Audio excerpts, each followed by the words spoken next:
Palindrome অর্থাৎ সামনে থেকে এবং পেছন থেকে সমান, উভয় দিক থেকে আপনি যদি পড়েন তবে দেখবেন যে সেটা একইভাবে বাক্য গঠন করছে, অর্থাৎ তার মানে সহ তার বাক্যের গঠন বা শব্দের গঠন বলা ভালো, তা একই থাকছে, হুবহু এক।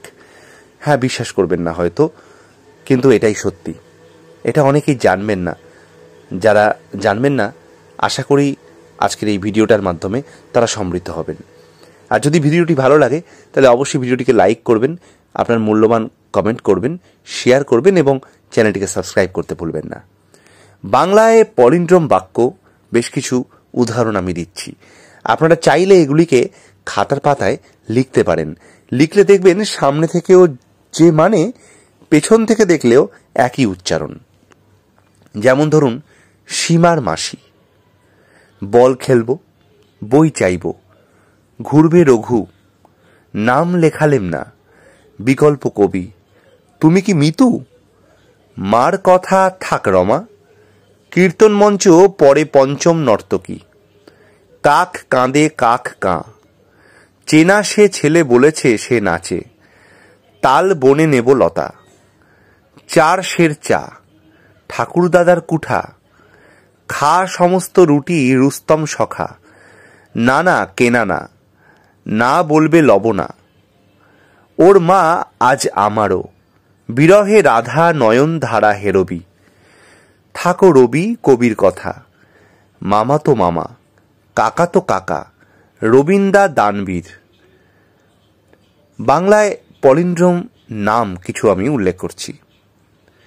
নিধুরাম রাধুনী, সুবললাল বসু, রমাকান্ত কামার, সদানন দাস, রায়মণি ময়রা, হারান রাহা, ইলু দলুই, সুবর্ণা বসু, সদাই দাস। বাংলায় পলিন্ড্রোম কিছু শব্দ ব্যবহার করছি। মরম, মলম, দরদ, জলজ, বনমানব, নবজীবন, সহিস, কালিকা, সরেশ, তফাত, বাহবা, সন্ন্যাস, সন্ত্রাস, নরুন, তখত, কনক, নয়ন, সরস, বলিব, ইহাই, হুবহু, কালিকা, খামোখা, নিরানি। বাংলা ভাষার সব থেকে বড় পলিন্ড্রোম হল চেনা সে ছেলে বলেছে সে নাচে। আশ্চর্যের ব্যাপার এই যে খ্রিস্ট ধর্ম অনুযায়ী পৃথিবীর প্রথম শব্দ ছিল পলিন্ড্রোম। জানেন কি কেউ সেই শব্দ?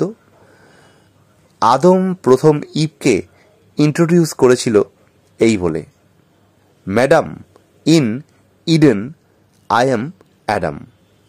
এটাও কিন্তু পলিন্ড্রোম। এটি আমি যেখান থেকে সংগ্রহ করেছি সেটা সমাজ মাধ্যম। এর সংগ্রহকারকের নাম প্রভাত কুমার বিশ্বাস। আমাদের এই ইউটিউব চ্যানেল থেকে আমি শ্রী প্রভাত কুমার বিশ্বাসকে জানাই একান্ত কৃতজ্ঞতা।